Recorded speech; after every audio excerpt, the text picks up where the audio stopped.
ጠቅላዩ ስልጣኔን ልለቅ ነው ብለዋል። የቀድሞው ጀነራል የአሁኑ አምባሳደር ባጫ ደበሌ በመሰረት ሚዲያ በኩል ከፍተኛ የኮንትሮባንድ ወንጀል ተጋልጦባቸዋል። ሁለቱ ዜናዎች ዛሬ ሀገር እያነጋገሩ ያሉ ትኩስ መረጃዎች ናቸው። እኛም ለእናንተ በቅደም ተከተላቸው እናቀርብላችኋለን። የባጫ ደበሌ ጉዳይ በመሰረት ሚዲያ የሕክምና ማሽኖችን በኮንትሮባንድ ወደ ሀገር ውስጥ ለማስገባት የተጀመረውና በባዶ ቼክ ውዝግብ የተጠናቀቀው የጀነራል ባጫ ደበሌና የአብ ሜዲካል ሴንተር ውዝግብ ይላል መሰረት ሚዲያ ያወጣው ይህ መረጃ።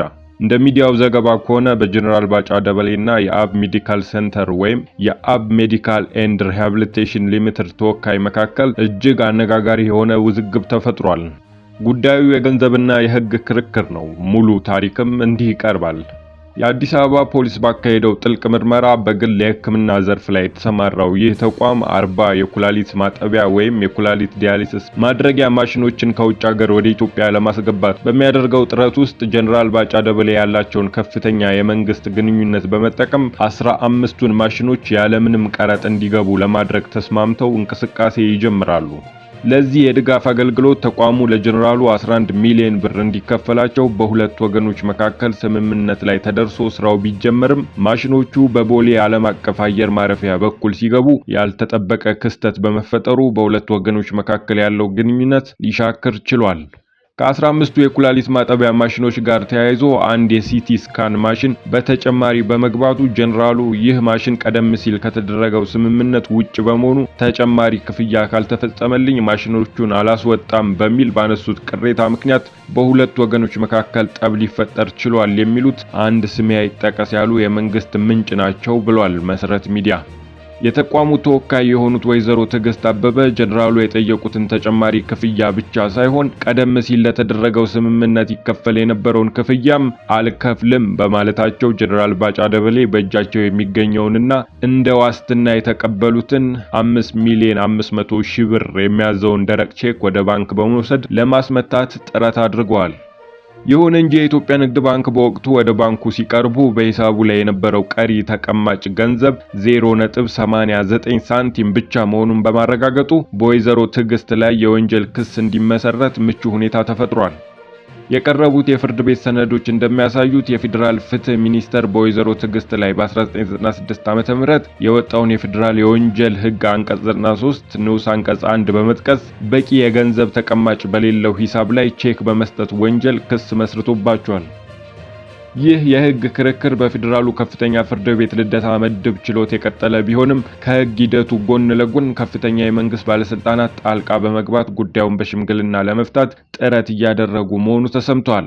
በተለይም የቀድሞ የህዝብ ተወካዮች ምክር ቤት የነበሩት አፈ ጉባኤ አቶ አባዱላ ገመዳ በጀነራል ባጫ ደበሌና በተቋሙ ተወካዮች መካከል በመግባት ጉዳዩን በስምምነት እንዲያልቅ እያደራደሩ እንደሆነ ምንጮች ጠቁመዋል ሲል የዘገበው መሰረት ሚዲያ ነው።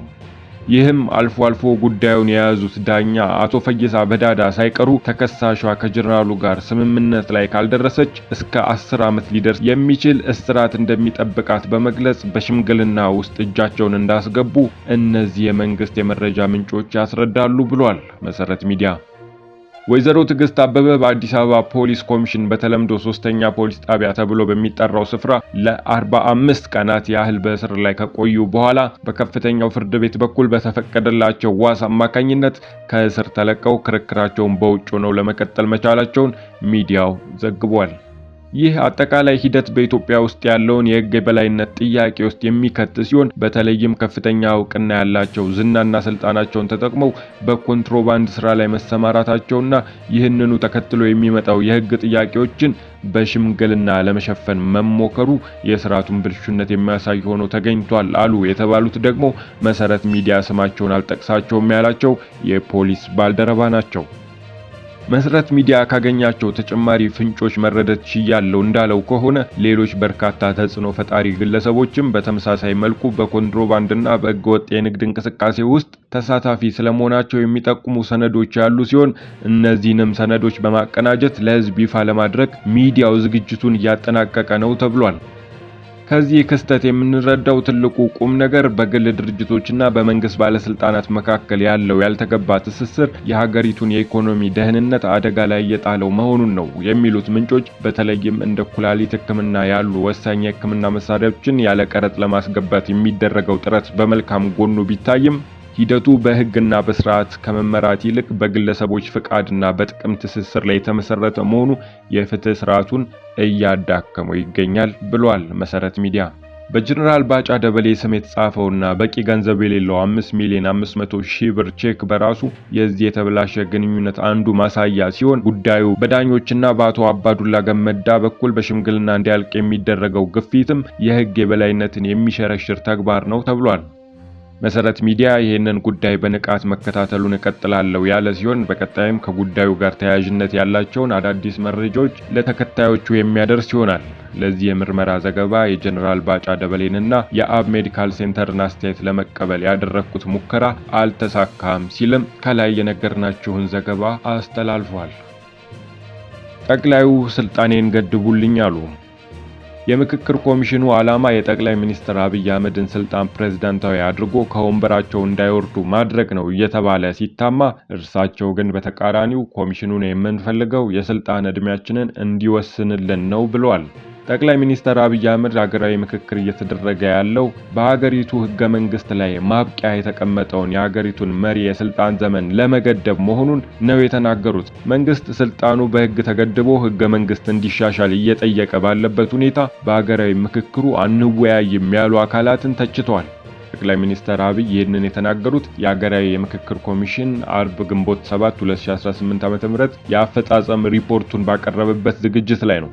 ዝግጅቱ ላይ ጠቅላይ ሚኒስትሩን ጨምሮ ከፍተኛ የፌዴራልና የክልል ስራ ኃላፊዎችና የህዝብ ተወካዮች ምክር ቤት ቋሚ ኮሚቴ አባላት እንደተገኙ ተገልጿል። በፕሮግራሙ ላይ ንግግር ያደረጉት ጠቅላይ ሚኒስትር አብይ መንግስታቸው ለኮሚሽኑ የሚያደርገው ድጋፍ እንደሚቀጥል በድጋሚ አረጋግጧል።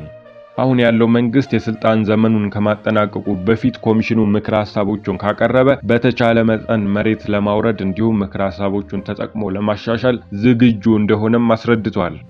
ብሔራዊ ቴሌቪዥን ላይ የቀረበው የ3 ደቂቃ ገደማ የጠቅላይ ሚኒስትሩ ንግግር ቪዲዮ እንደሚያሳየው አብይ በኮሚሽኑ የሥራ አፈጻጸም መኩራታቸውን ገልጸዋል። ልጆቻችን በታሪክ ማህደር ውስጥ የናንተን ስራ የናንተን ታሪክ እየመነዘሩ ያዩ ብዙ ትምህርት እንደሚያገኙበት ብዙ ጥርጥር የለውም ብለዋል። አብይ እንደተናገሩት በብዙ የአፍሪካ ሀገራት ይህ አይነቱ ተግባር እየተከናወነው የምክክር ኮሚሽኑ አመራሮች ባለፉት መንገድ አይደለም። ጠቅላይ ሚኒስትሩ የአብዛኛው አፍሪካ ሀገራት የህገ መንግስት ማሻሻያ የተደረገው የመሪዎቹን የስልጣን ዘመን ለማራዘም ነው ሲሉ ተናግሯል። የኢትዮጵያ ህገ መንግስት የሚቀየረው ግን ከዚህ ተቃራኒ በሆነ ሁኔታ የሀገሪቱ መሪ የስልጣን ቆይታ ላይ ገደብ ለማበጀት መሆኑን አስረድቷል። በኢትዮጵያ ህገ መንግስት ጠቅላይ ሚኒስትሩ ፓርቲው እስካሸነፈ ድረስና መመረጥ እስከቻለ ድረስ የጊዜ ገደብ የለበትም። አሁን እየተወያየን ያለነው ግን ያ አደገኛ ነው፣ እንገድብ ብለን ነው ሲሉ የመንግስታቸውን አቋም ገልጸዋል። ከዚህ ቀደም ህገ መንግስቱ የጸደቀው ጥቂት መቶዎች ተሰብስበው ነው ያሉት አብይ በሌላም ሀገር እንደዚህ አይነት ውይይት አይተናናውቅም ሲሉ ተደምጧል። መንግስት ይህንን አይነት ተነሳሽነት መውሰዱ በሀገራዊ ምክክሩ አልወያይም ያሉ ሰዎች ራሳቸውን እንዲጠይቁ የሚያስገድድ ነው የሚል እምነት እንዳላቸው ተናግረዋል። ጠቅላይ ሚኒስትሩ የሚመሩት መንግስት ወዶ ፈቅዶ ህዝብ ተወያይቶ ስልጣኔ በህግ ተገድቦ የህዝብ ጥያቄዎችን በህገ መንግስት ተካተው እንዲሻሻሉ ፍቃድ አለኝ እያለ መሆኑን አንስቷል። መንግስት ይህንን ሲል ለዚያ መሻት የሚታገሉ ሰዎች እንዴት አንወያይም ይላሉ? ካልተወያዩ ስለምን ፖለቲካ ይፈልጋሉ? ፖለቲካ በዋናኝነት ውይይት ነው ሲሉ ተችቷል። የፖለቲካ የስልጣን ፍላጎት ያላቸው ሰዎች ይህንን ለማሻሻል ክፍተት የሚሰጥ ውይይት ከመንግስት በላይ ደስተኛ ሆነው መሳተፍ የሚጠበቅባቸው ይመስለኛል ብለዋል። ይህም ቢሆን ግን አገራዊ ምክክር ኮሚሽኑ ተግባር ከበቂ በላይ የኢትዮጵያን ፍላጎት መመለስ የሚችል ከ90% በላይ ኢትዮጵያውያንን ያሳተፈ ሂደት መሆኑን ተናግሯል። ከዚህ የተነሳም ለምናስበው ለውጥ ለምናስበው ሪፎርም መሰረት መጣል የሚችል ይመስለኛል ሲሉ እምነታቸውን ገልጸዋል። የሀገራዊ ምክክር ኮሚሽን በአገሪቱ 1234 ወረዳዎች ውስጥ ስኬታማ የአጀንዳ ማሰባሰብና ልየታ ተግባር ማከናወኑን ባቀረበው ሪፖርት ገልጿል። በዚህ ተግባሩም የሀገሪቱን 93% መሸፈኑን አስታውቋል። ይህንን ተመሳሳይ ሂደት ትግራይ ክልል ውስጥ ማካሄድ ያልቻለው ኮሚሽኑ በአዲስ አበባ ባካሄደው ስብሰባ ከመላው የትግራይ ክልል የተውጣጡ ባለድርሻ አካላትንና በተለያዩ የሀገራችን ክፍሎች የሚገኙ የትግራይ ክልል ተወላጆችን ማሳተፉን በሪፖርቱ ጠቅሷል። በቀጣይ የሀገራዊ ምክክር አጀንዳዎችን እንደሚቀርጽና የሀገራዊ ምክክር ጉባኤን እንደሚካሄድ አስታውቋል። በሀገር ደረጃ ስምምነት የተደረሰባቸውን ውጤቶችና ምክረ ሐሳቦች ተፈጻሚነትን እንደሚያመቻችም ተገልጿል። ውድ የአዲስ አገልግል ቤተኞች ለዛሬ ያዝንላችሁ መሰናዶ ይህን የመሰለ ነበር። ስለ አብሮነታችሁ እያመሰገንን እንዲያበቃን ቸር ጊዜ